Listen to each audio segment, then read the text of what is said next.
본향교회 성도님들 안녕하십니까?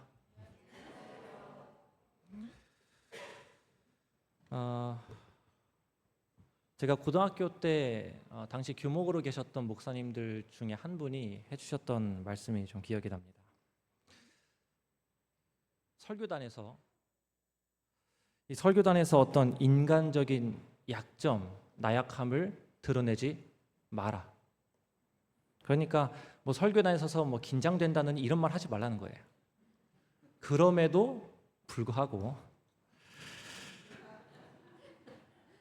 저를 포함한 이 4명의 순서자들은 짧게는 2년 반 그리고 길게는 약 5년 만에 이 단상에 다시 서게 되었습니다.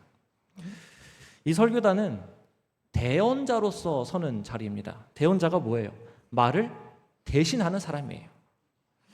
내가 하는 말의 주체가 따로 계시고 나는 그분의 말씀을 받아 대신 전하는 겁니다.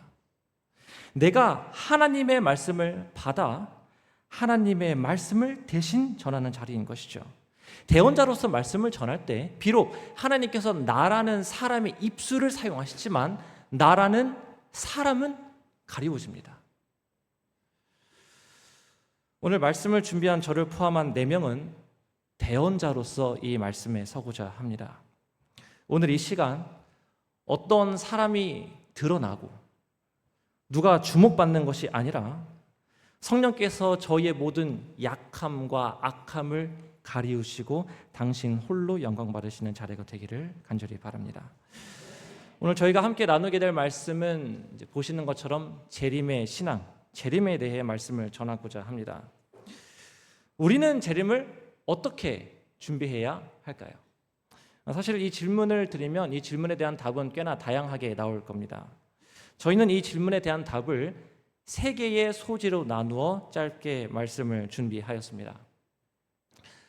이스라엘 백성들이 하나님의 말씀으로 상징되는 만나를 맷돌에 갈아서 절구에 빻아서 가마에 삶아서 다양하게 먹었던 것처럼 오늘 이 시간 하나님께서 전해주시는 말씀이 비록 그 방식은 조금씩 다를지라도 보다 더 다채로운 말씀의 꼴로 우리 마음에 새겨지는 시간이 되기를 간절히 바랍니다.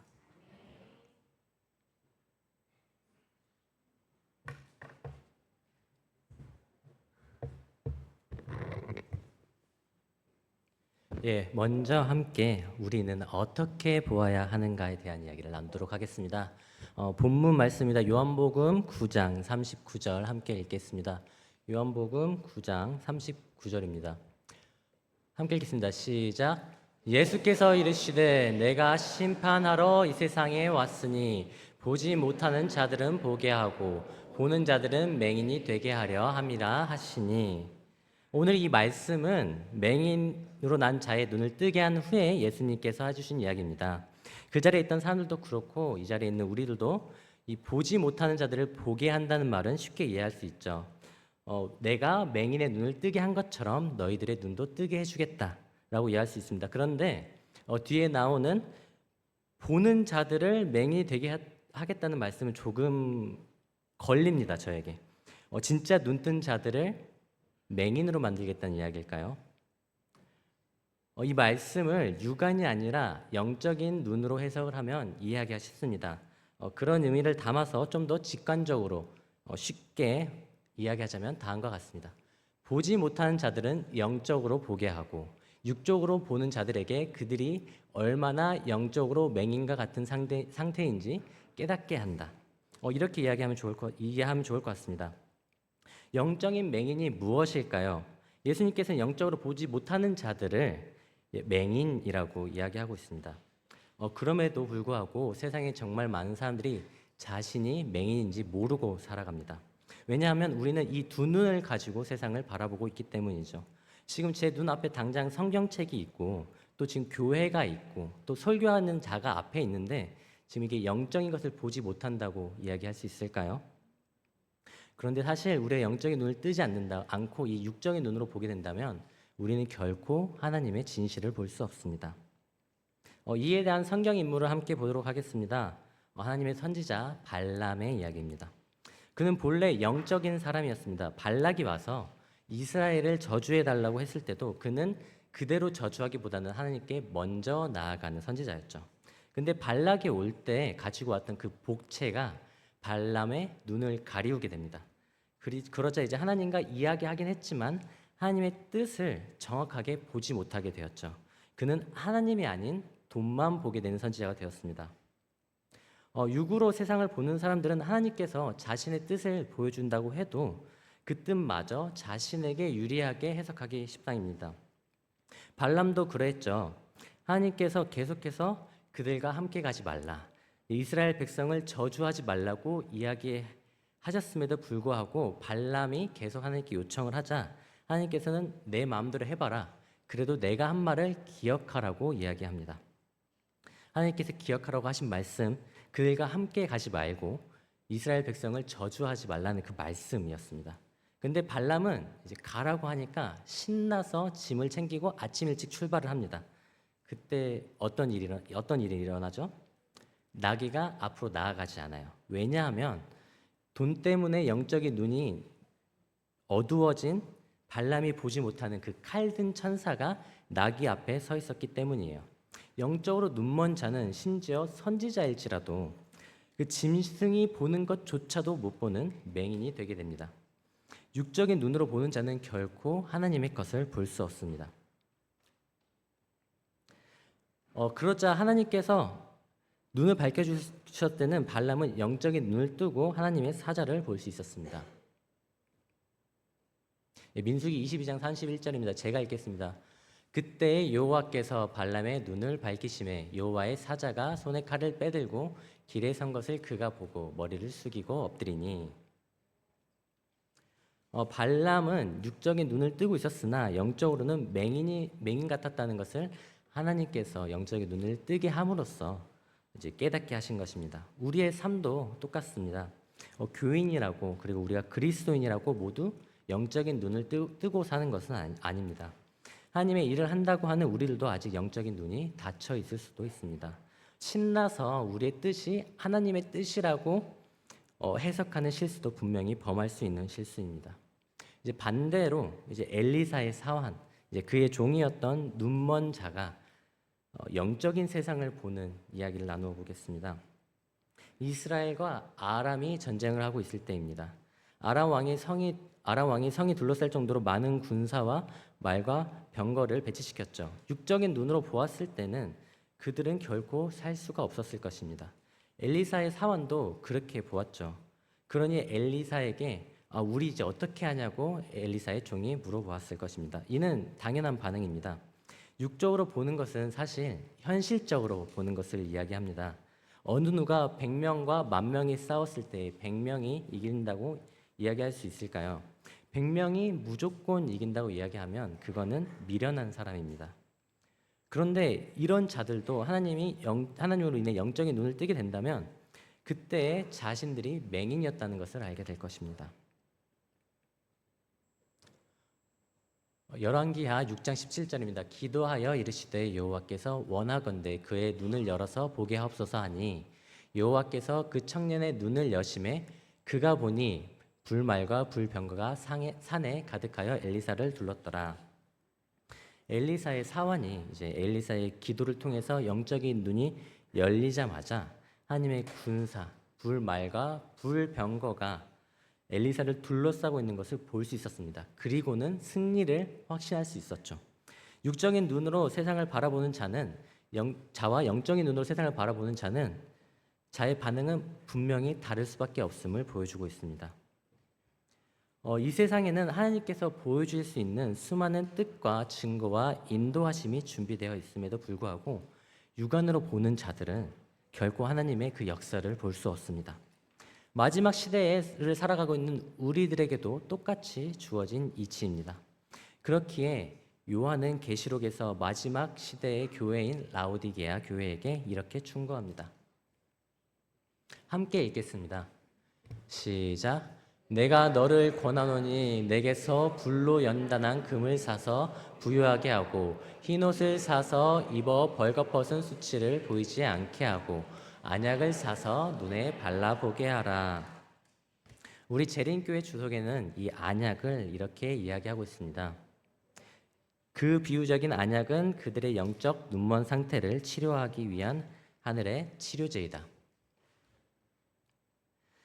곧 영적 식별력을 회복하도록 하는 것을 의미하고 있습니다. 요한은 라오디게아 교회에게 이 안약을 권하고 있습니다. 그들이 꼭 보아야 하는 것이 있는데 그것을 못 보고 있기 때문입니다. 분명 보아야 하는 것이 있기에 요한은 그 안약을 사서 눈에 바르라고 권하고 있습니다.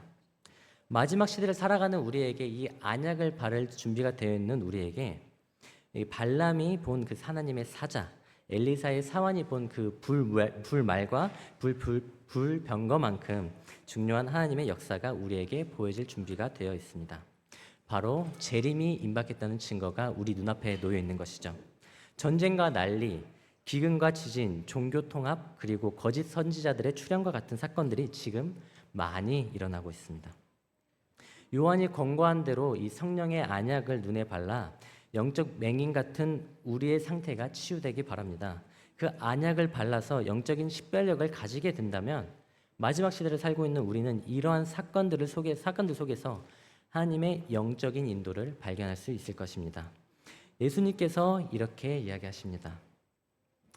이와 같이 너희도 이 모든 일을 보거든 인자가 가까이 곧 문 앞에 이른 줄 알라. 위의 증거들을 우리가 영적인 눈으로 바라보게 될 때 그것을 사건 사고만으로 보는 것이 아니라 우리 육적인 눈으로 보는 것이 아니라 재림의 증거, 예수님이 가까이 이르셨다는 증거, 문을 두드리고 있다는 증거를 회복된 눈으로 보아야 합니다.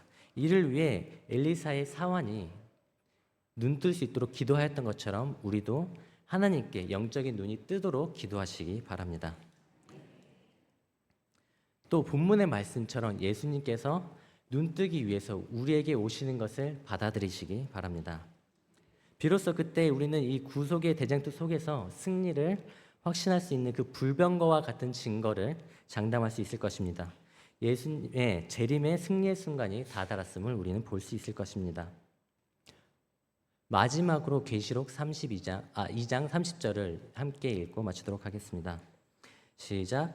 볼지어다 내가 문 밖에 서서 두드리노니 누구든지 내 음성을 듣고 문을 열면 내가 그에게로 들어가 그와 더불어 먹고 나는 더불어 먹으리라. 아멘.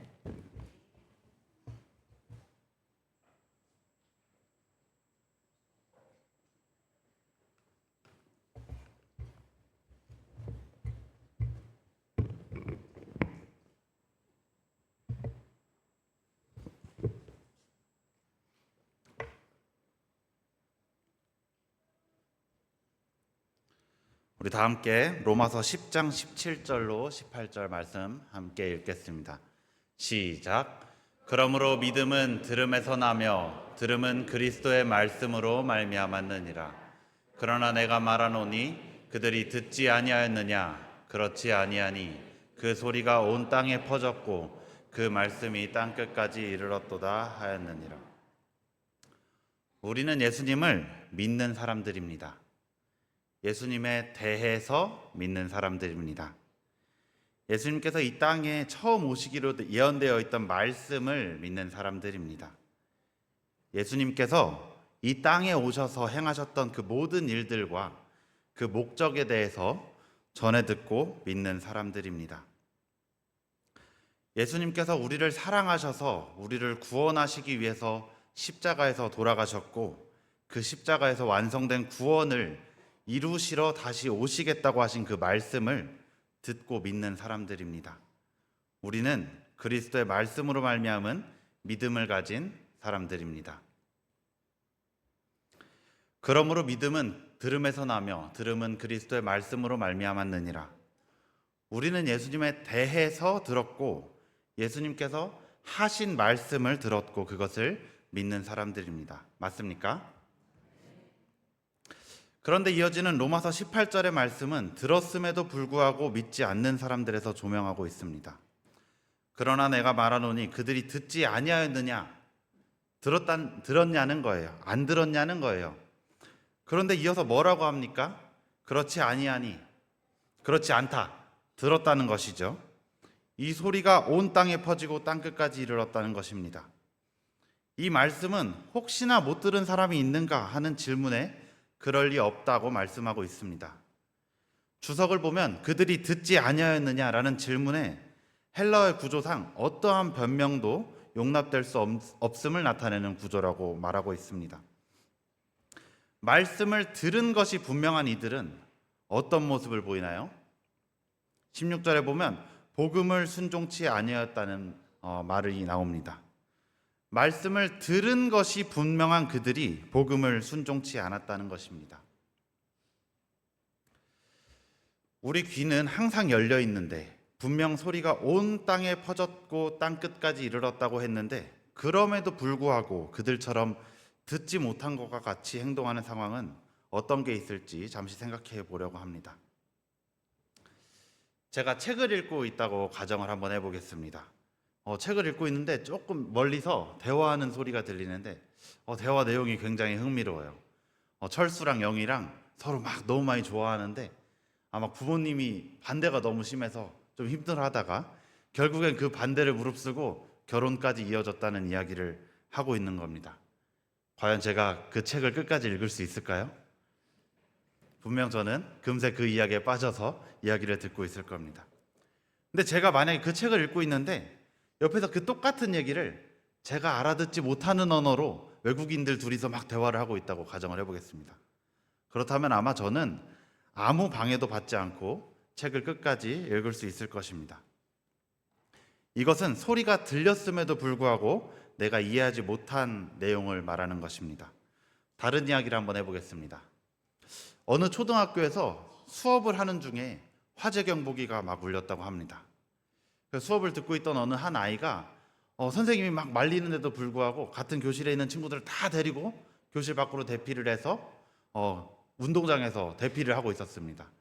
결국 화재 경보기는 오류로 밝혀졌고 수업을 방해했다는 이유로 그 아이는 선생님께 크게 혼이 났습니다. 집에 돌아가서 이 아이가 아버지한테 이 이야기를 했더니 아버지가 정말 불같이 화를 내시면서 이제 학교로 찾아오십니다. 학교로 찾아와서는 막 선생님께 따지는 겁니다. 막 주변 선생님들이 막 이 아이의 아버지를 말리는데 이 아버지의 직업이 소방관이라는 이야기를 듣고 이 선생님과 그 말리던 동료 선생님들도 자신의 잘못을 인정했다고 합니다. 이 이야기는 이 이야기를 듣고 있는 우리도 화재 경보기가 울렸을 때 대피할 생각을 하는 것보다 이거 진짜 불이 난 게 맞나 하는 의심을 하곤 합니다. 그리고 심지어는 다른 사람들이 피하고 있는지 눈치를 보며 기다립니다. 하지만 화재 경보기의 역할은 듣는 즉시 대피하라고 만들어진 것입니다. 이것은 메시지를 이해했지만 무시한 경우입니다. 이 두 이야기에서 우리는 두 가지의 문제를 볼 수 있습니다. 처음 이야기는 내가 소리를 들었음에도 언어가 달라서 이해하지 못한 것이고, 두 번째는 내가 듣고 이해했음에도 그 긴박성을 무시한 것입니다. 오늘날 우리는 이 두 가지 문제를 모두 가지고 있습니다. 하나님의 음성을 들었음에도 하늘의 언어와 내 언어가 달라서 그 음성을 이해하지 못하고, 또는 하나님의 음성을 이해했다고 하더라도 그 메시지가 가지고 있는 긴박성을 무시하거나 안주합니다. 내가 만일 하늘과 가까운 삶을 살고 있지 않다면 다른 언어를 이해하지 못하는 것처럼 하늘의 사랑으로 쓰여진 언어가 들려온다고 해도 세상의 것에 붙들려 그 음성을 이해하지 못할 것입니다. 그러나 우리의 귀가 하늘 소리에 튜닝이 되어 있어서 열려 있다면 세상을 살아가다가도 하늘의 소리가 들릴 때 그것에 귀를 기울일 수 있게 될 것입니다. 그렇다면 우리는 어떻게 하늘의 소리, 그러니까 하나님께서 말씀하시는 그 음성을 들을 수 있을까요? 어떻게 하면 하늘의 소리에 나의 주파수를 맞출 수 있을까요? 언어를 배울 때 가장 중요한 것은 얼마나 많이 그 언어에 노출되는가입니다. 오늘 읽은 말씀이 나와는 상관없는 말씀처럼 들릴 때가 있습니다. 설교를 들었으나 그 내용이 나에게 하는 말씀이 아닌 것처럼 들릴 때가 있습니다. 그러나 우리가 매일 말씀을 가까이 하는 삶을 살면서 하나님께서 하시는 말씀에 많이 노출되고 익숙해진다면 분명 오늘 읽은 그 성경 말씀이 나에게 직접 속삭이시는 말씀처럼 다가오게 될 것입니다. 우리는 우리의 귀를 계속해서 하늘의 주파수에 맞춰서 나가야 합니다. 우리는 지금 재림전 마지막 시대를 살아가고 있습니다. 사방에서 외치는 소리가 들립니다.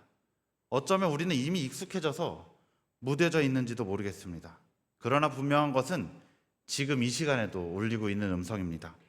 이 크고 분명한 음성은 우리에게 말하고 있습니다. 창조주 너의 하나님을 기억하라. 하나님을 떠나는 죄로부터 돌아오라. 무너지는 성에서 나와라. 그렇지 않으면 이젠 정말 끝이다. 우리는 이 음성을 듣고 이해하고 있습니까? 우리는 이 음성을 듣고 정말 나에게 하는 말씀인 것으로 받아들이고 있습니까? 우리는 이 음성을 듣고 그 말씀의 긴박성을 똑바로 인지하고 있습니까? 이것은 단순한 위험 경고 문구가 아닙니다. 우리가 이 음성을 들을 때는 정말 하나님의 사랑에 대해서 생각하면서 들으셔야 합니다.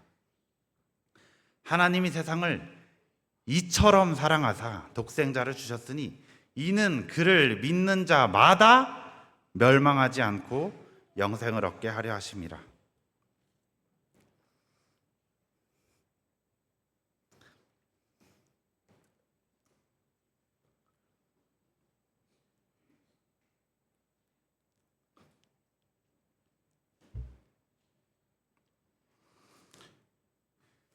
물을 마셔야 될 것 같습니다.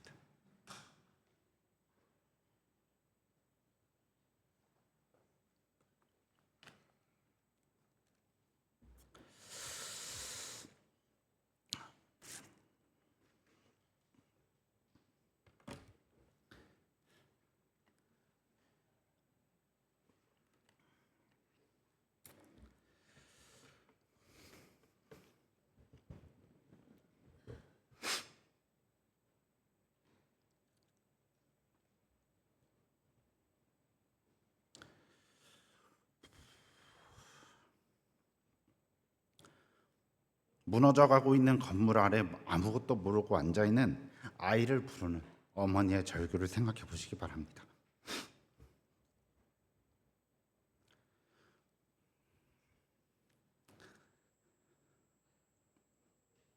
하나님께서 자신의 독생자를 주실 만큼 사랑하는 우리들이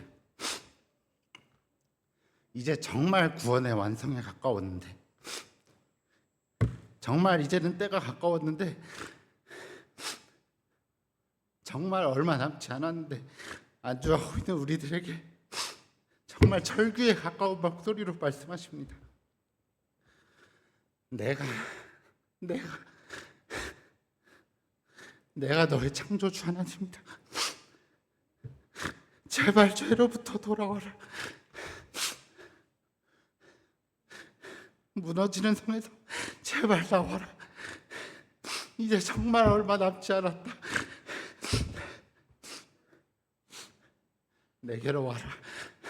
아들아, 내게로 와라. 죄로부터 떠나서 하나님께로 돌아오라는 이 말씀은 마지막 시대를 살아가고 있는 지금 이 자리에 있는 여러분과 저에게 직접 하시는 말씀입니다. 이 음성을 들으시고 깨닫게 되는 저와 여러분이 되기를 간절히 바랍니다.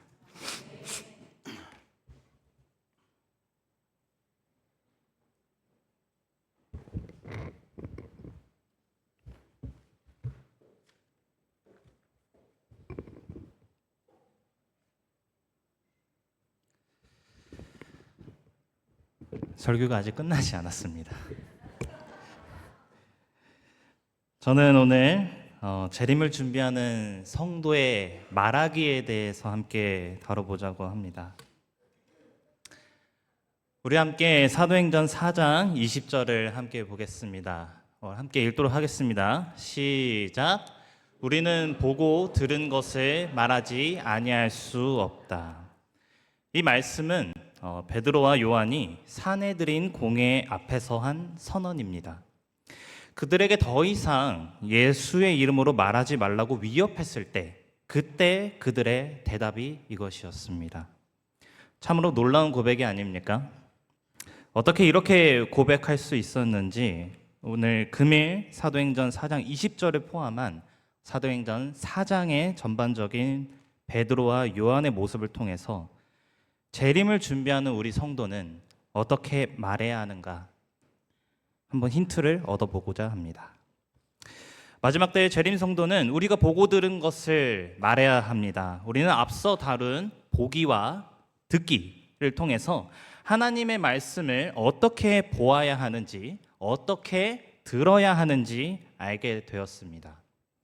우리는 사실 이미 무엇을 말해야 하는지 분명하게 알고 있습니다. 우리는 하나님의 말씀의 대언자로서 보고 들은 것을 그대로 전달하기만 하면 됩니다. 그런데 우리가 무엇을 말할지, 어떻게 말할지에 대해 다루는 것도 분명 중요합니다. 그러나 저는 오늘 그 전에 앞서서 오늘 이 본문을 통해 이 말하기 문제에 한 가지 중요한 근본적인 질문을 던져보고자 합니다. 왜 침묵하는가? 무엇을 말하고 어떻게 말하고를 논하기 전에 우린 애시당초 말하지 않습니다. 우리는 재림을 믿는 교회입니다. 예수 그리스도께서 다시 오신다는 확실한 소망을 가진 믿음의 공동체입니다. 그런데 우리는 왜 침묵하는 것입니까? 재림은 믿지만 그 믿음을 입술로 고백하지 않고 그 소망을 다른 사람들과 나누지 않습니다. 우리는 왜 침묵하고 있습니까? 그 첫 번째 이유는 두려움입니다. 거절당할까봐, 미움받을까봐, 저 사람이 나를 이단 사이비 종교로 볼까봐, 그렇죠? 두려워합니다. 그런데 오늘 본문 속의 베드로는 어떠했습니까? 그도 한때는 두려움에 사로잡혀 있던 아주 대표적인 인물입니다. 예수님이 잡히시던 밤 그는 3번이나 예수님을 모른다고 부인했습니다. 그런 베드로가 어떻게 지금 사내들인 앞에서 이렇게 담대하게 말할 수 있었을까요?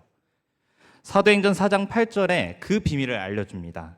이에 베드로가 성령이 충만하여 이르되, 베드로의 변화는 성령 충만에서 시작되었습니다. 성령께서 그의 두려움을 담대함으로 바꾸어 주셨습니다. 같은 사람이지만 성령의 능력으로 완전히 달라진 것입니다. 우리 사도 바울도 마찬가지였습니다. 고린도전서 3절과 4절에서 그는 2장 3절과 4절에서 그는 솔직하게 이렇게 고백합니다.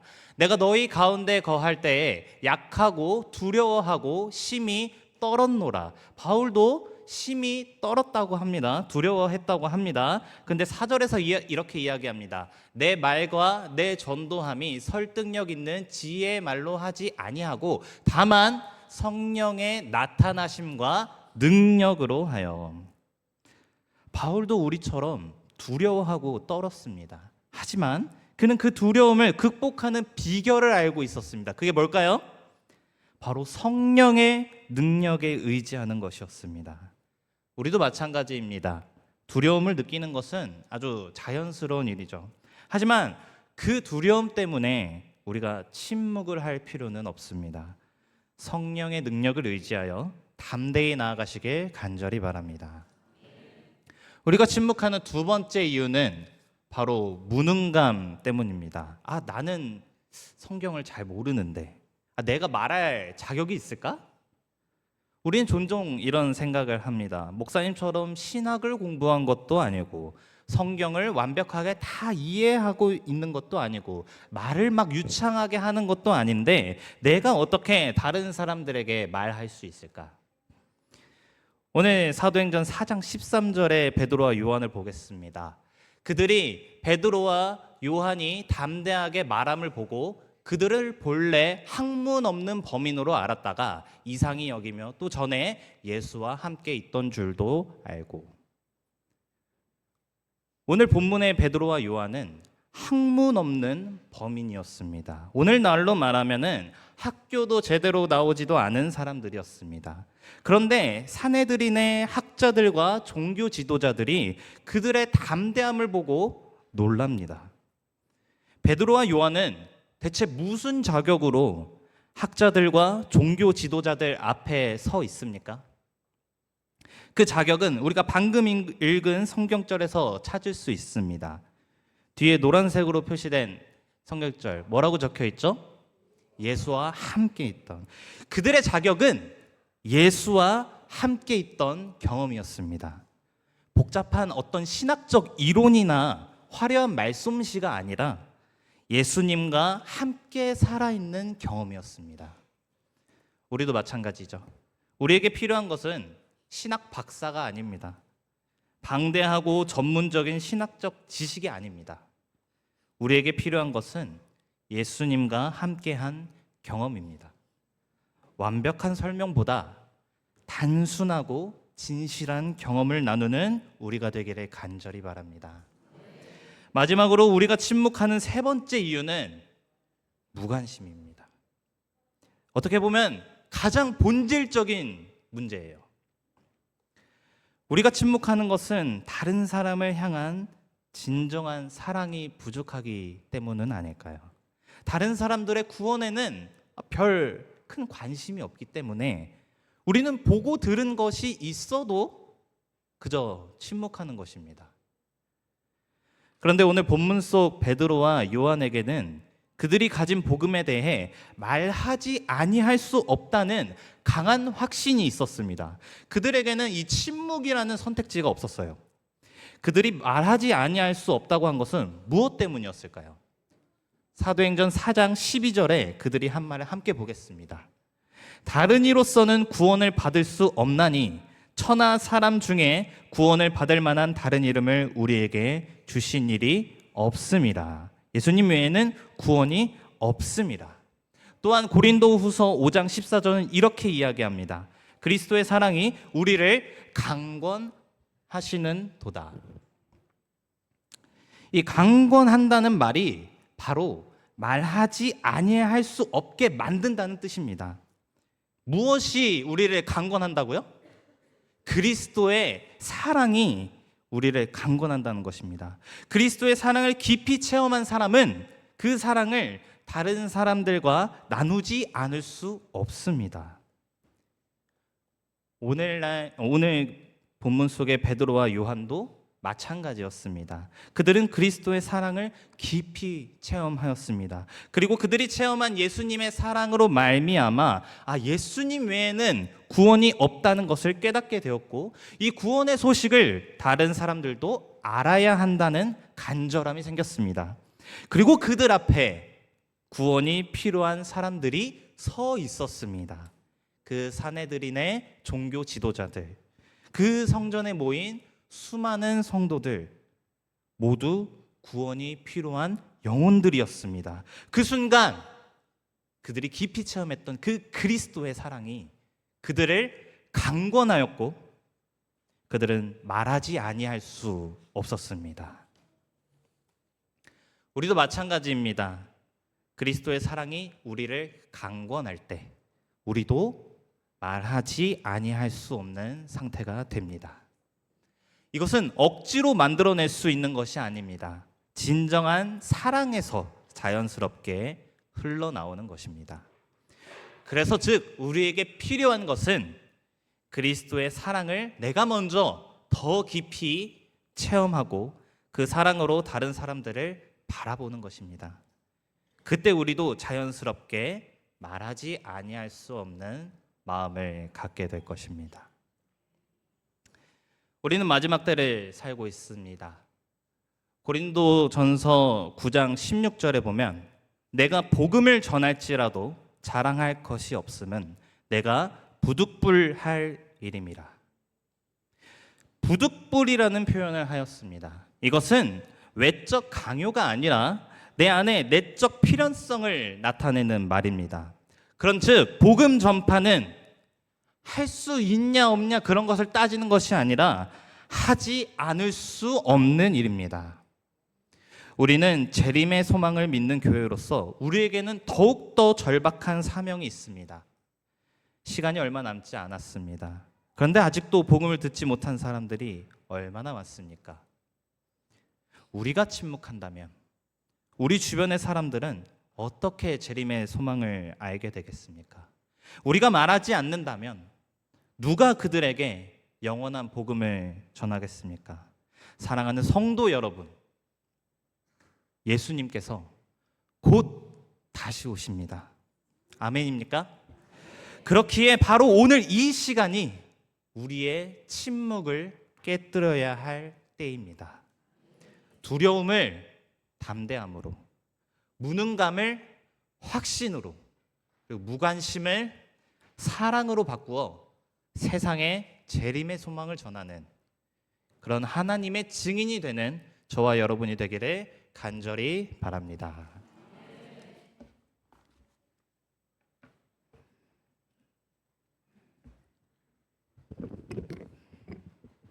마지막입니다.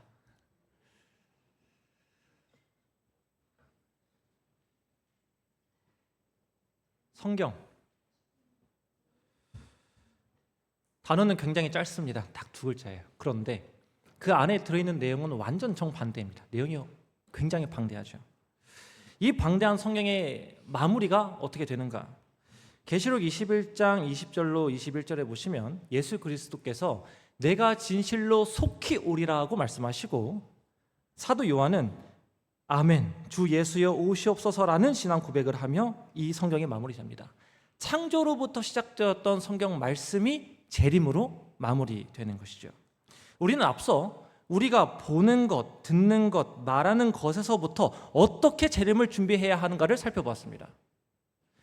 영적인 식별력을 가지고 이 세상을 바라봐야 합니다.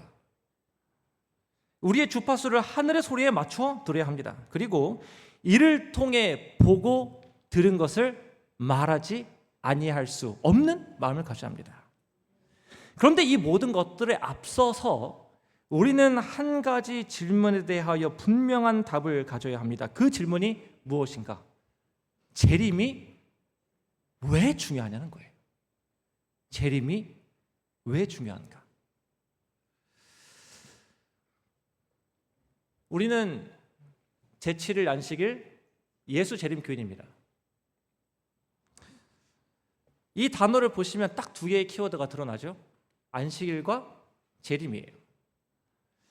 안식일이 중요한 이유는 우리가 이미 너무나도 잘 알고 있습니다. 안식일은 하나님과 당신의 백성 사이에 징표로 여러 차례 언급될 만큼 너무나도 중요한 부분입니다. 그런데 재림은 왜, 어떤 부분에서 그렇게나 중요한가?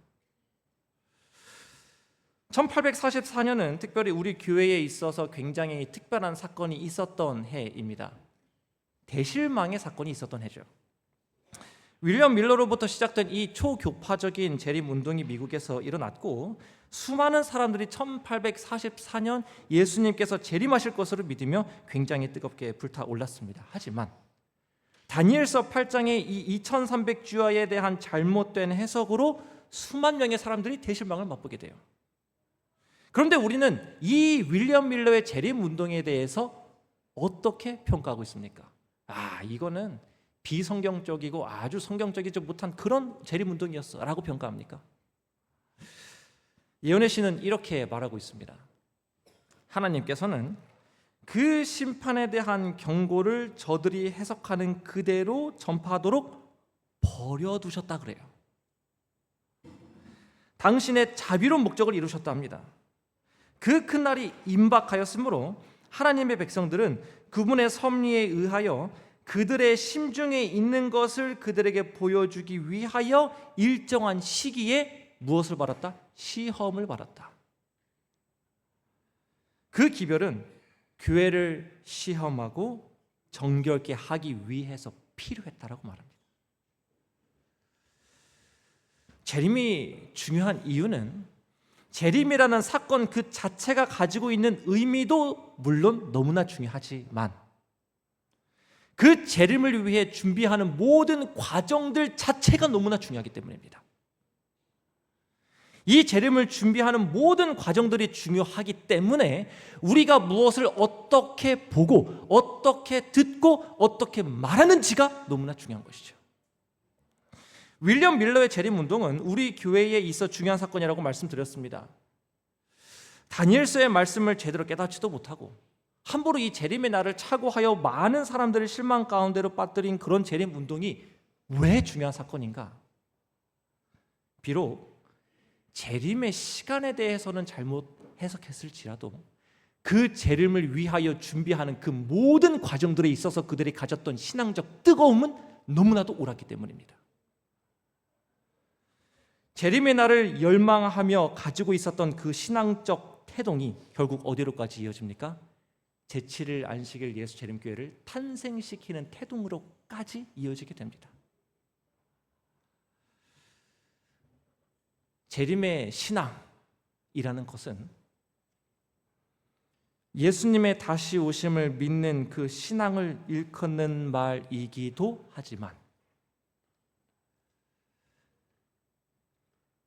그분의 다시 오심을 올바르게 맞이하기 위하여 우리의 보는 것과 우리의 듣는 것과 우리의 말하는 이 모든 것에서부터의 모든 초점을 오직 누구에게? 예수님께 고정시켜 놓음으로 우리의 삶에서부터의 변화를 이끌어내는 그런 신앙을 가리키는 말이기도 합니다. 본교 교리책에서는 이 재림에 대한 내용의 장을 시작할 때 다음과 같은 문장으로 시작을 합니다. 함께 읽어보실까요? 그리스도의 재림은 교회의 복스러운 소망이며 위대한 복음의 결정, 클라이맥스라는 거예요. 사랑하는 모든 온양교회 성도 여러분, 예수님께서 곧 오십니다. 그분의 다시 오심을 사모하고 소망함으로 우리의 삶에서부터의 변화가 일어나는, 우리의 보는 것, 듣는 것, 말하는 것에서부터의 변화가 일어나는 그런 재림의 신앙을 저를 포함한 우리 모든 성도 여러분들이 함께 가지게 되기를 소망하면서 오늘의 말씀을 마치겠습니다.